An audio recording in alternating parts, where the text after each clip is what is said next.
भारत माता की। आज इस मंच पर विराजमान हमारे जनजातीय समाज की विभूतियां आदरणीय श्रीमान डॉक्टर रूपनारायण मांडवी जी, जो आदिवासी मंत्रणा परिषद के सदस्य भी हैं, आदरणीय श्रीमान कालू सिंह मुजाहिदा जी, ये भी टीएससी के मेंबर हैं, डॉक्टर महेंद्र सिंह चौहान जी, जिन्होंने समाज सेवा का भी उत्तम और अनुपम उदाहरण प्रस्तुत किया है, हमारी बहन डॉक्टर दीपमाला रावत जी अपनी प्रतिभा की किरणों से आलोकित कर रही हैं खंडवा जिले को और पूरे प्रदेश को, हमारी बेटी रोशनी ब्याम जी, कला की रोशनी सारे संसार में बिखेरती रहो बेटी। श्री अशोक शरण जी, वो भी हमारे बीच में आज मौजूद हैं, फिल्मकार हैं, और इस अवसर पर उपस्थित मेरे प्रिय बहनों, भाइयों, भांजे भांजियों, क्योंकि मामा का रिश्ता बड़ा मजबूत और बड़ा अद्भुत होता है, और वो अनौपचारिक रिश्ता पूरे प्रदेश के बेटा बेटियों से मेरा है। देखिए, भगवान ने अगर ये धरती बनाई, आज हमने सबसे पहले उन चित्रों पर माल्यार्पण किया जिन्होंने देश की स्वतंत्रता, भारत माता की पैरों से परतंत्रता की बेड़ियां काटने के लिए अपना सब कुछ समर्पित कर दिया। रानी दुर्गावती हमारी प्रेरणा है, जिन्होंने मुगलों से लोहा लिया। राजा रघुनाथ शाह, शंकर शाह, अंग्रेजों के खिलाफ विद्रोह किया और तोप के मुंह से बांध के उड़ा दिए गए। उनके चरणों में मैं प्रणाम करता हूं। बिरसा भगवान, जिनके नाम से ब्रिटेन तक कांप जाता था, समाज को शोषण से मुक्त करने के लिए और देश को परतंत्रता से मुक्ति दिलाने के लिए उनने सब कुछ समर्पित कर दिया। हमारे टंट्या मामा, मध्य प्रदेश वाले जानते हैं कि अंग्रेज कैसे उनके नाम से कांपते थे। भीमा नायक बड़वानी में जन्मे, लेकिन अंग्रेजों के शोषण के खिलाफ लड़ाई लड़ी और भारत माता के पैरों से परतंत्रता की बेड़ियां काटने के लिए उन्हें सब कुछ समर्पित कर दिया।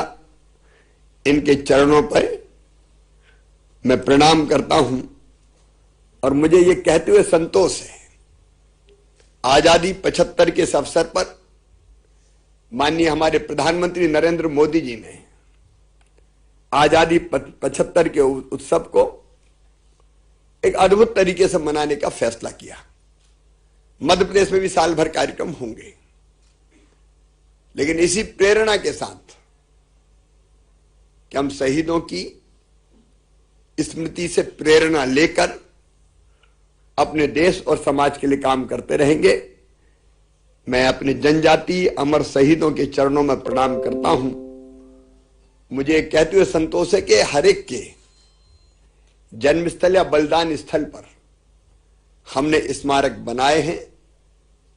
शहीदों की चिताओं पर लगेंगे हर वर्ष मेले, वतन पर मरने वालों का यही बाकी निशान होगा। हम उनकी पूजा भी करेंगे और उनसे प्रेरणा भी प्राप्त करेंगे। हमारा जनजातीय समाज, उनकी परंपराएं, उनके जीवन मूल्य सचमुच में अद्भुत है। लेकिन आज जब मैं मुख्यमंत्री के रूप में सोचता हूं तो कई चीजें मेरे दिमाग में आती है। पंडित दीनदयाल उपाध्याय जी, जो हमारे प्रेरणा हैं, उनने भी यही कहा था कि दरिद्री हमारा नारायण है और जनता ही हमारी जनार्दन है।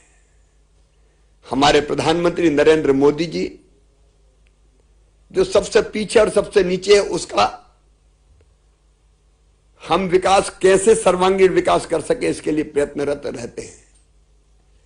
मुख्यमंत्री के नाते जब मैं देखता हूं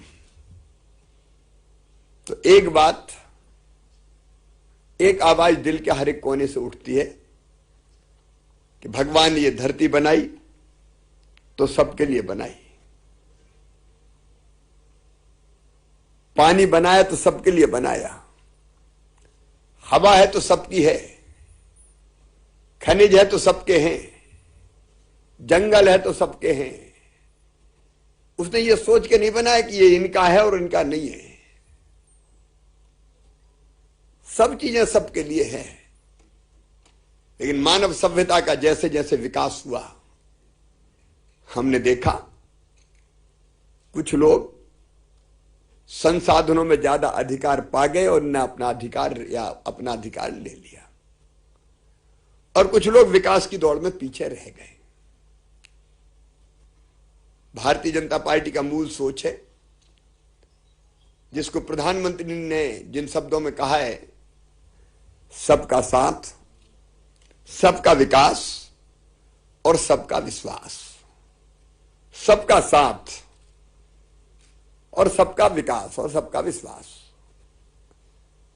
और मैं भी एक बात कहता हूं कि सामाजिक न्याय, लेकिन सामाजिक समरसता के साथ।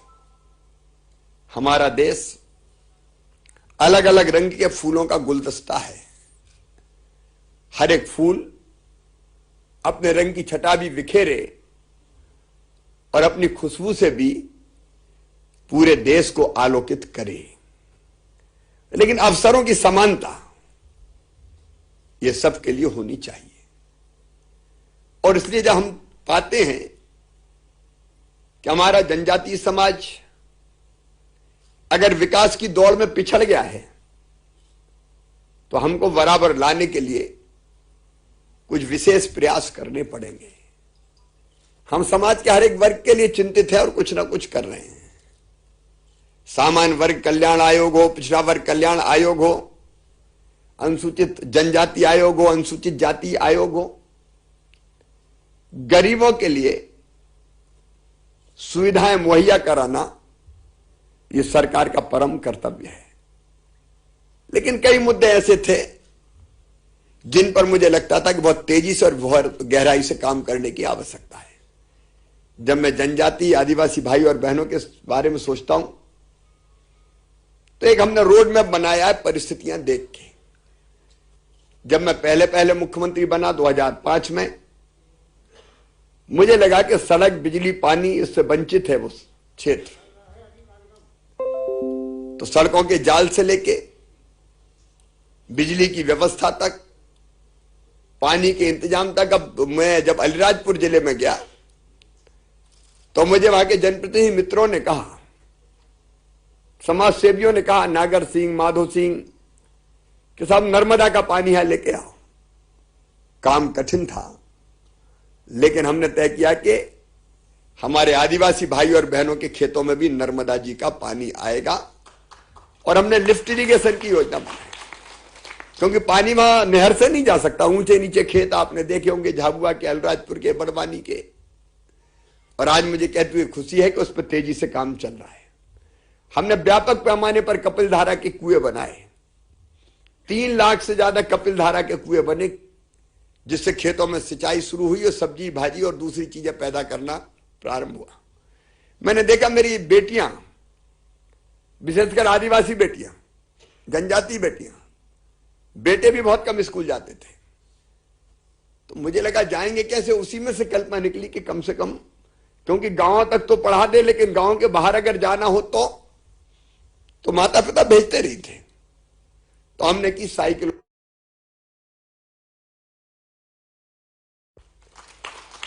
बाद में भांजे बिगड़ गए, कहने लगे मामा बेईमानी कर रहे हो। भांजियां साइकिल पे जा रही, हम पैदल ही घिसट रहे हैं, हमें भी दे दे मामा। तो हमने उनको भी शुरू कर दी। आश्रमशालाएं, छात्रावास, स्कूलों की क्योंकि 8वीं तक 5वीं तक स्कूल थे, ज्यादा बच्चे पढ़ते नहीं थे। हमने हाई स्कूल खोले, हायर सेकेंडरी स्कूल खोले, छात्रावास, आश्रमशालाएं, जगह जगह। लोग मुझे कहते थे, अफसर भी कहते थे, गांव गांव में छात्रावास, ये कैसे चलेंगे? लेकिन एक जिद थी कि हमारे ये बच्चे, इनमें बुद्धि, क्षमता, प्रतिभा सब है, थोड़ा सा पढ़ने का अवसर मिल जाए तो ये बच्चे चमत्कार कर सकते हैं। और सचमुच में वो पल मेरे लिए बहुत आनंद के थे जब मैं उन क्षेत्रों में जाता और सुबह या शाम को स्कूल के छूटने का या लगने का समय होता और मेरी बेटियां साइकिल पर बैठ बैठ के झुंड में स्कूल जाती। शिक्षा का महाअभियान प्रारंभ हुआ और आज मुझे कहते हुए संतोष है कि अब मेरे जनजाति बेटे बेटियां भी अपवाद स्वरूप कोई स्कूल में एडमिशन नहीं लेता होगा, उसके लिए भी हम प्रयत्नशील हैं, लेकिन पढ़ रहे हैं और आगे बढ़ रहे हैं। शिक्षा पहली सीढ़ी है समर्थ बनने की। हमने कई तरह की कोशिशें की।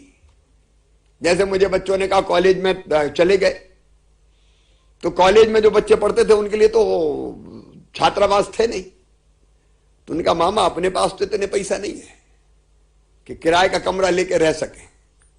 तो उसी में से मैंने बनाई थी मुख्यमंत्री छात्र गृह योजना, जिसमें तय किया कि अगर हमारे ये बेटे बेटियां इंदौर, भोपाल, खंडवा, शाजापुर, बड़वानी, अलीराजपुर, कहीं भी जिला स्थान पे, ब्लॉक स्थान पे या संभागीय मुख्यालय पे किराए का कमरा लेके पढ़ने के लिए जाते और रहेंगे, तो कमरे का किराया उनके मम्मी पापा नहीं, उनका मामा भरवाएगा, भारतीय जनता पार्टी की सरकार भरवाएगी।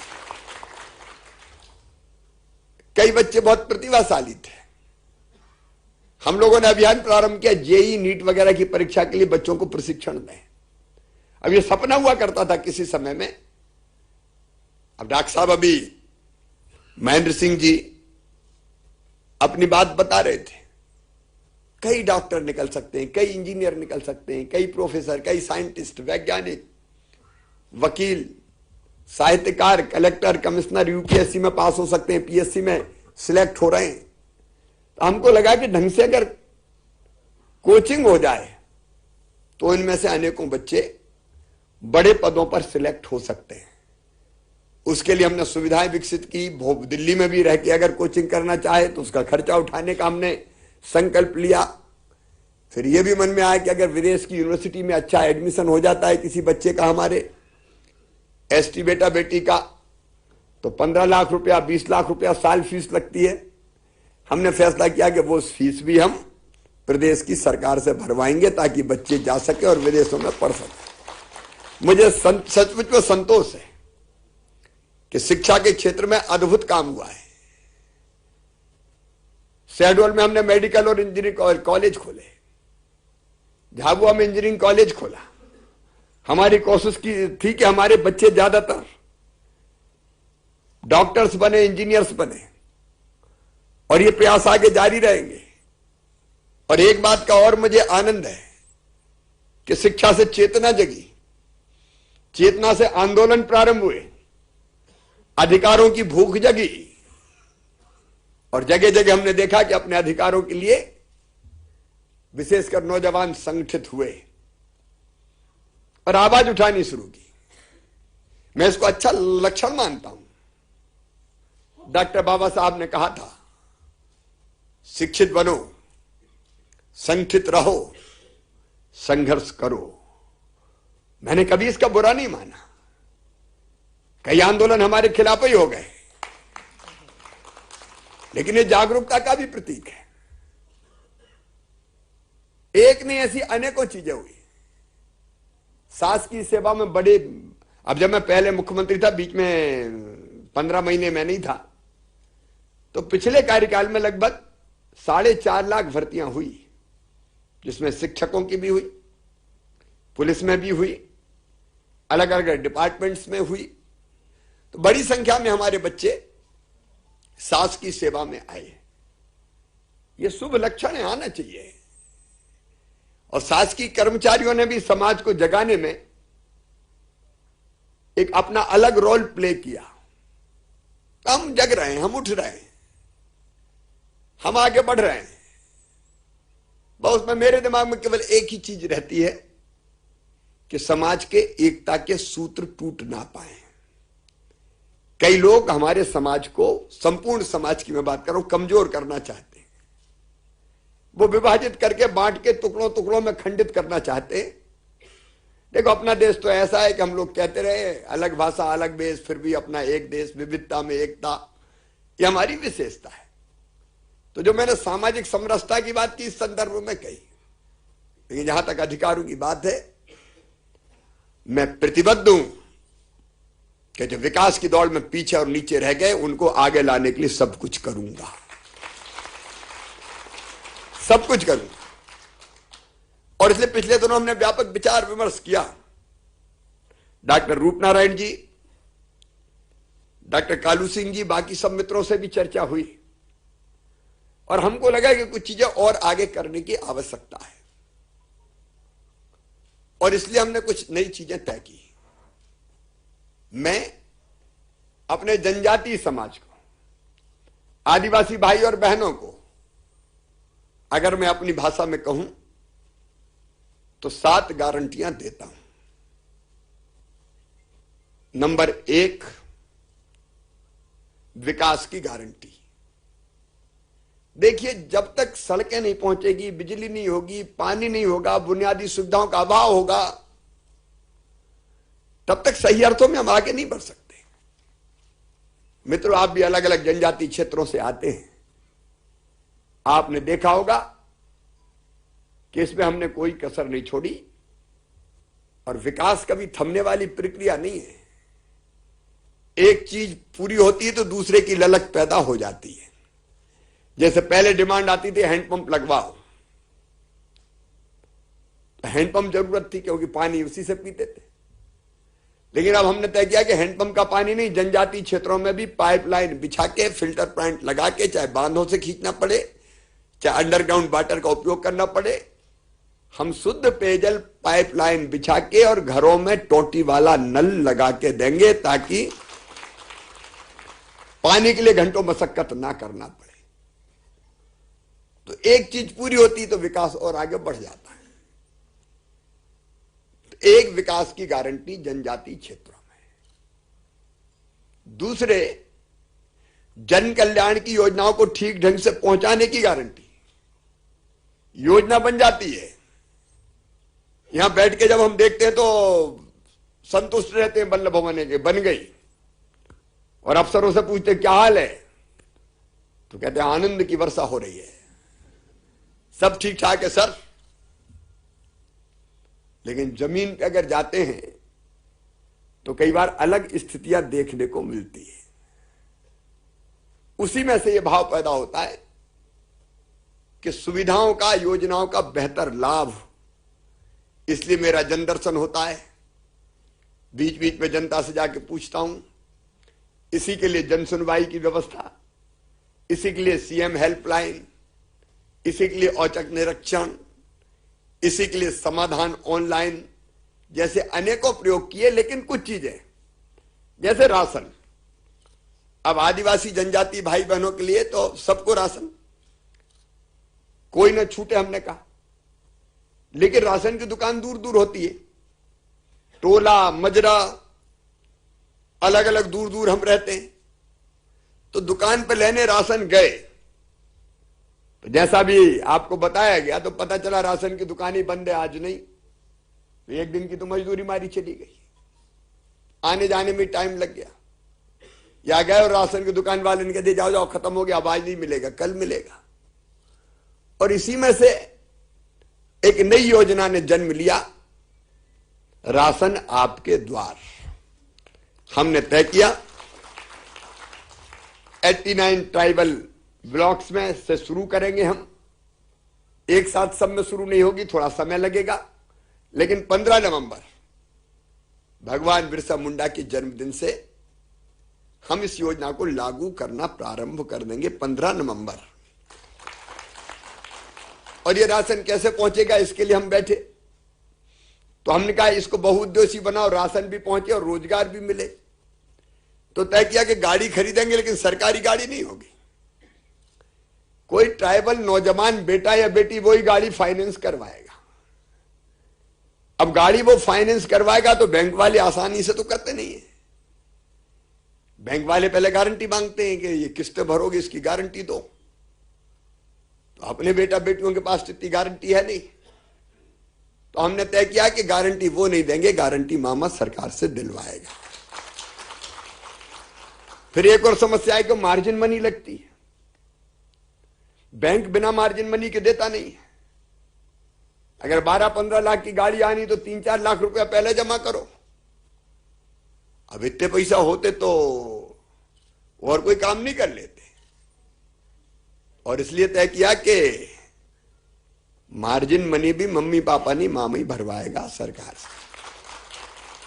तो गाड़ी फाइनेंस होगी, गारंटी, मार्जिन मनी, और तय कर दिया 26,000 रुपया महीना हम देंगे। 10,000 की किस्त जाएगी, 16,000 बच्चे को बचेंगे, और वही राशन भर के दुकान से ले जाएगा, गांव में बंटवाएगा। गांव के दिन तय रहेंगे, यहां सोमवार को, यहां मंगलवार को, यहां बुधवार को, और एक नहीं बहुत सी गाड़ियां लगेंगी। तो राशन भी घर पहुंचेगा। गांव में तो कोई चोरी कर नहीं सकता, धन्नू पन्ना कल्लू बन्ना, कौन ने लिया कौन ने नहीं लिया, जो नहीं लेगा वो तुरंत खड़ा हो जाएगा। दूसरी जगह गए तो रिकॉर्ड ही रखना मुश्किल होता है कई बार, और उसी में से मारना हो तो 100 में से पता चला 80 के बांटे, 20 का इधर उधर बेच दिया। मैं हर एक की बात नहीं कर रहा, लेकिन कई जगह ऐसी विसंगतियां मिलती है, और इसलिए राशन आपके द्वार योजना बन गई। अब ये जो सुविधाओं की बात कर रहा हूं मैं, केवल राशन नहीं, सब चीजें दिमाग में।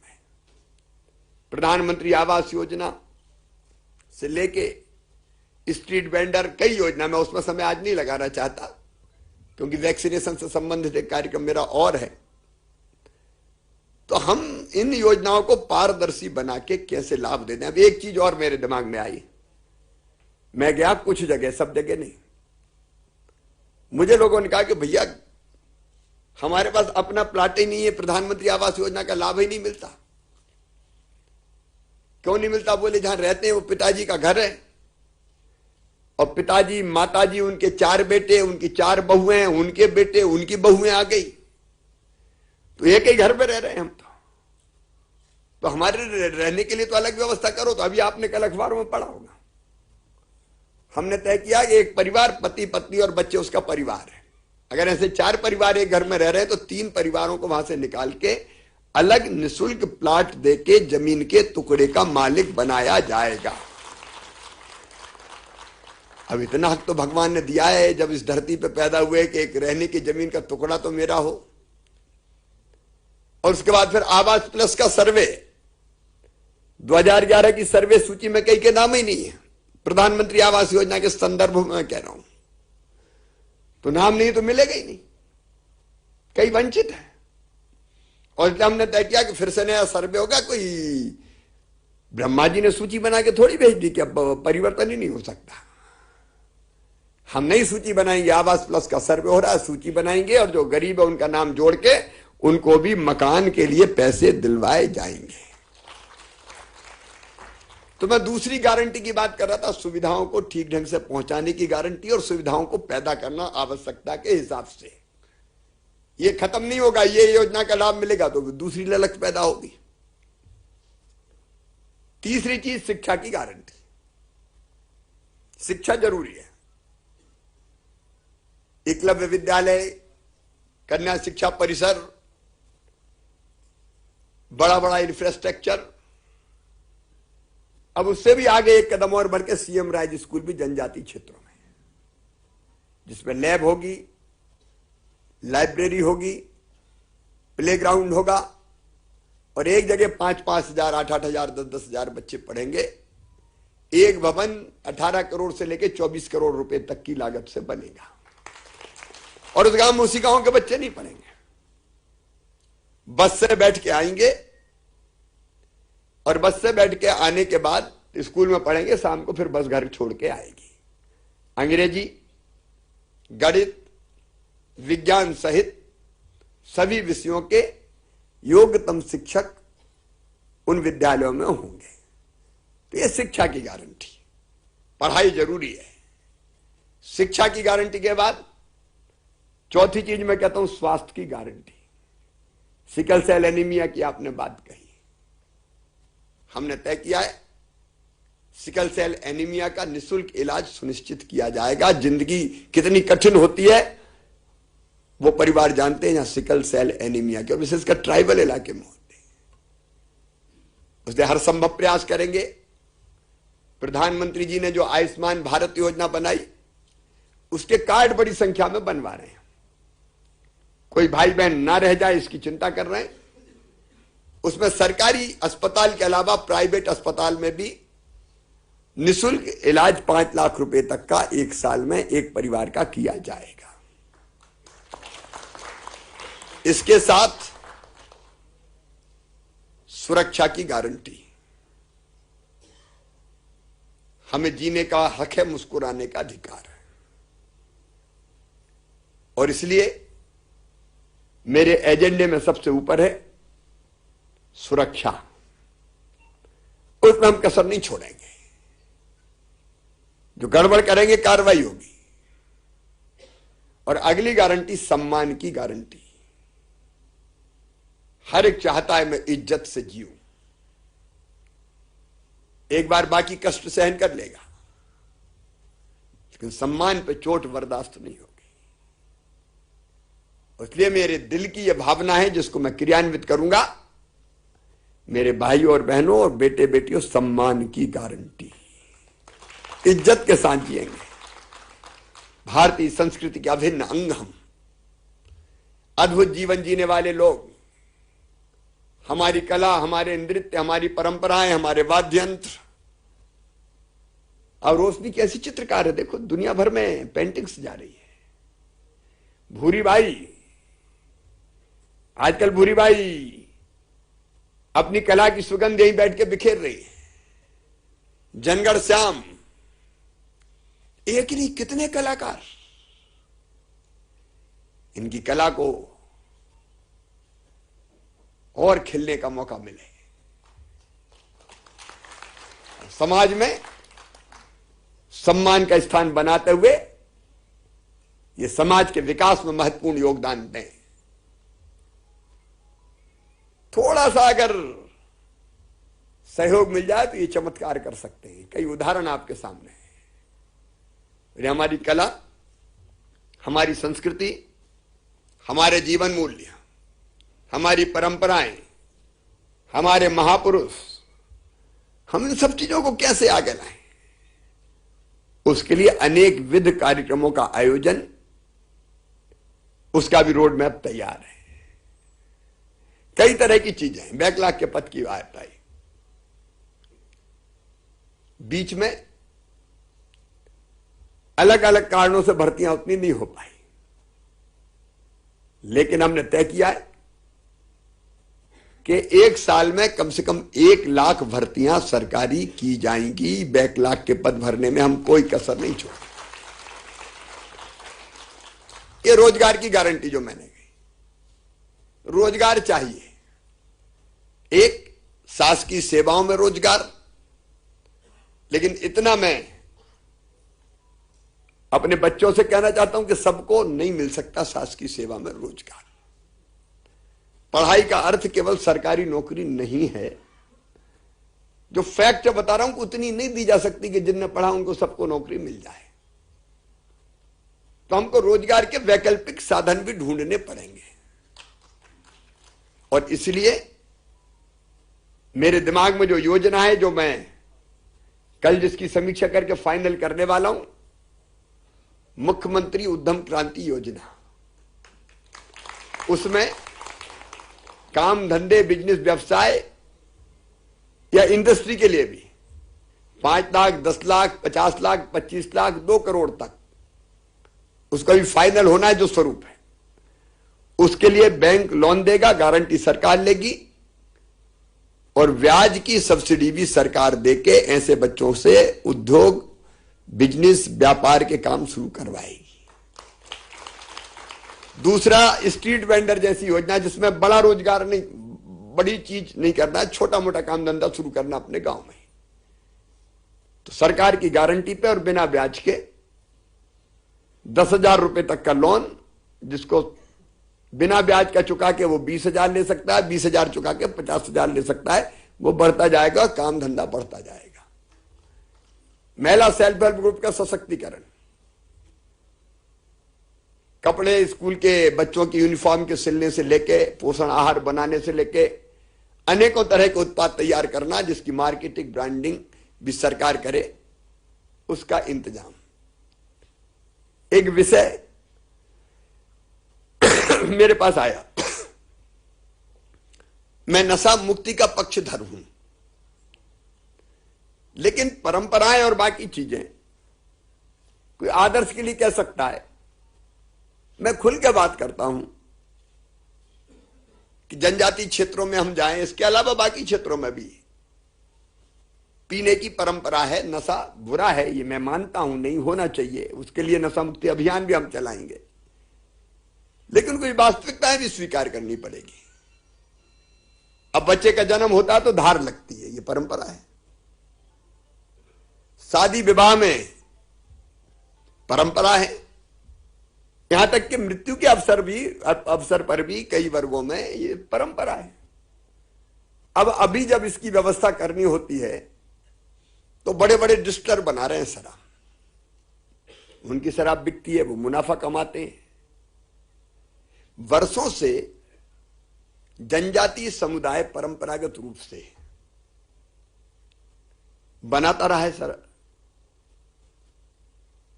तो उसको बनाने का अधिकार क्यों नहीं होना चाहिए? क्योंकि वो अगर बनाए तो मटकी फोड़ दो, पकड़ ले जाओ, केस लगा दो, पता नहीं किस किस तरह की चीजें होती। या तो बंद हो, सब तय कर लें, नहीं तो बड़े आदमी की डिस्टरी का है कुछ चले।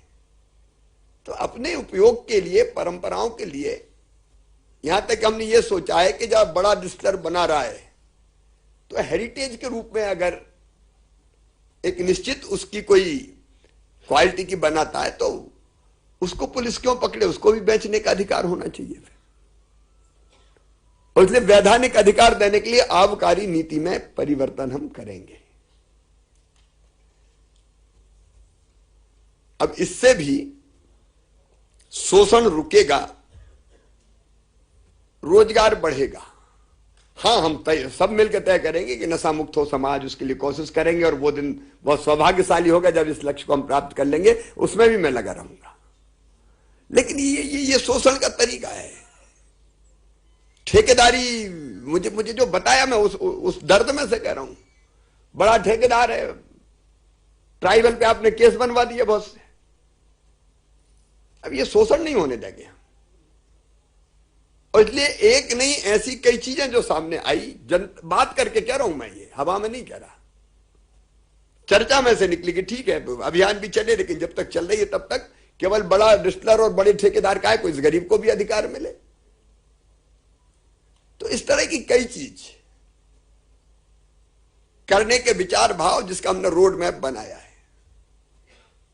और इसके साथ साथ जैसा मैंने प्रारंभ में कहा, जेई मेंस, नीट से लेके पीएससी, यूपीएससी, उसमें और मजबूती से और ताकत के साथ ट्रेनिंग देना, ताकि कोचिंग देना, ताकि बच्चे हमारे और ज्यादा सिलेक्ट हो। पुलिस और फौज की भर्ती में भी हमारे बच्चे आए, इसलिए उनको भी अब हमने तय किया है कि ट्रेनिंग हम देने का काम करेंगे, कोचिंग, उसमें दौड़ भाग और बाकी सब चीजें, क्योंकि थोड़ी तैयारी करेंगे तो ज्यादा बच्चों का सिलेक्शन होगा। इससे भी आर्थिक सशक्तिकरण होगा। और इसलिए कई चीजें, पेशा एक्ट की बात आई, मैं बाकी समाज से भी कहता हूं पेशा एक्ट से डरने की कोई जरूरत नहीं है, ये किसी के खिलाफ नहीं है। लेकिन ग्राम सभाओं को अधिकार देना, आर्थिक रूप से सशक्त बनाना, कहां विकास का काम कैसे होगा उनको तय करने दो। उनके यहां जो वनोपज या बाकी दूसरी चीजें होती है जिसका उत्खनन किया जा सकता है, उनको अधिकार दो ना भाई। अब ये अधिकार देने में दिक्कत क्या है? सब कुछ भोपाल क्यों आना चाहिए? अगर तेंदुपत्ता हमारे यहां हो रहा है तो तेंदुपत्ता बेचती है वनोपज संघ, वनोपज संघ काय को बेचे, वन समिति को बेचने दो और जो मुनाफा आए वो बंटने दो, लोगों की जेब में जाने दो, क्या दिक्कत है? नहीं, ऐसा केंद्रीकरण कर रखा है कि जो कुछ हो भोपाल ले आओ सब, क्यों भोपाल लाओ साहब?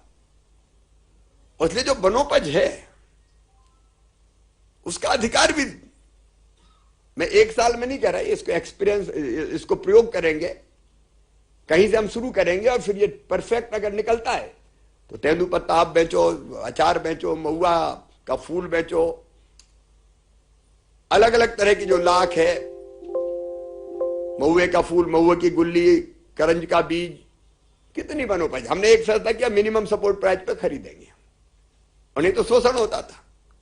अब मुझे बताया अचार से जो चिरौंजी निकलती है, अचार लेके जाते थे बाजार में, ऐसे ऐसे करके देखा और 4 प्याज दे दिया, अचार ले लिया। तो हमने तय किया कि इसको हम मिनिमम सपोर्ट प्राइस पे खरीदेंगे। हमने 100 रुपया किलो खरीदना शुरू किया तो वो 105 110 रुपया किलो बिकना शुरू हो गई। महुआ का जो फूल है 4 रुपया 5 रुपया 6 रुपया किलो बिकता था, हमने तय किया 35 रुपया किलो खरीदेंगे तो वो 40 रुपया किलो बिकना शुरू हो गया। तो सरकार को नहीं खरीदना पड़ा, हमने एक व्यवस्था बना दी, उसी में से रेट मिल गए तो वनोपज के ज्यादा दाम मिले, ताकि ज्यादा पैसा हमारे भाई और बहनों की जेब में जाए। इसी से तो आर्थिक सशक्तिकरण होगा। और इसलिए चरणबद्ध तरीके से पेसा एक्ट हम लागू करेंगे। मैं बाकी समाज के मित्रों को भी, क्योंकि लोग भ्रम फैलाने की कोशिश कर रहे हैं, आश्वस्त करता हूं किसी का कोई नुकसान नहीं है। अध्यक्ष अगर ग्राम सभा का ट्राइबल होगा तो जो नॉन ट्राइबल रहते वो भी सदस्य हो सकेंगे उसमें, और मिलकर विचार करेंगे, लेकिन अधिकार देने पड़ेंगे और इसी से कल्याण होगा। और इसलिए आज संगोष्ठी के माध्यम से मैं कहना चाहता हूं, संपूर्ण विकास, अधोसंरचना का विकास, आर्थिक विकास, शैक्षणिक विकास, सामाजिक विकास, ताकि बरसों से पिछड़ा ये समाज भी आगे बढ़े। और एक बात मैं साफ कहता हूं कि इनके आगे बढ़े बिना देश आगे नहीं बढ़ सकता। जब सशक्तिकरण होगा और सब बढ़ेंगे तब देश आगे बढ़ेगा। और यही संकल्प हमारे प्रधानमंत्री श्रीमान नरेंद्र मोदी जी का है। और मुझे कहते हुए खुशी है, 15 नवंबर को बिरसा भगवान के जन्मदिन पर जनजातीय गौरव दिवस के रूप में पूरे मध्य प्रदेश में कार्यक्रम आयोजित किए जाएंगे। भोपाल में भी कार्यक्रम होगा। मैंने प्रधानमंत्री जी से निवेदन किया है पधारने का, और उसमें जनजातीय संस्कृति की अद्भुत छटा बिखरे और सजग और सचेत होके हम आगे बढ़ें, बिना किसी संघर्ष के, समरसता के साथ हमारा समाज आगे बढ़े। और उसमें प्रदेश के मुख्यमंत्री मतलब आपके सेवक के नाते मैं कोई कोर कसर नहीं छोड़ूंगा, कोई कोर कसर नहीं छोड़ूंगा। तो 15 तारीख के लिए भी आप सब आमंत्रित हैं। कार्यक्रम पूरे प्रदेश में, भोपाल में तो होगी, लेकिन जगह जगह गांव गांव में होगा। हम आगे बढ़ें, अपनी संस्कृति, अपनी परंपराओं को आगे बढ़ाएं, अपने प्रदेश और अपने देश को आगे बढ़ाएं। इसी आह्वान के साथ बहुत बहुत धन्यवाद। प्रणाम, नमस्कार।